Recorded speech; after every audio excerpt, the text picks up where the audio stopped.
With more and more electric cars on the roads today, manufacturing these vehicles fast, efficiently, and safely has never been more critical.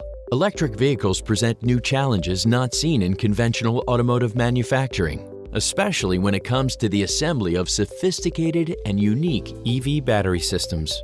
But Cognex's flexible machine vision solutions are up to the task, gauging, inspecting, guiding, and identifying parts every step of the way. So why is inspection important?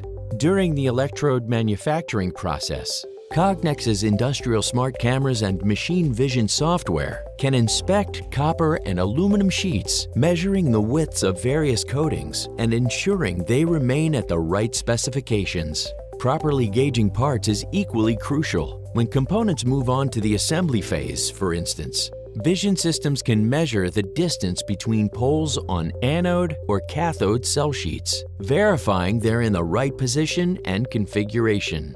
Code reading and part identification ensures quality control and traceability.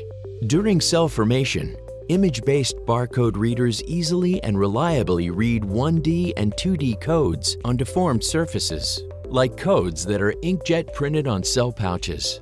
Machine vision guidance is used throughout the manufacturing process, including the module and pack stage. Smart cameras can guide the automated assembly of modules and cable connectors into a pack, preparing the entire battery system for final assembly verification.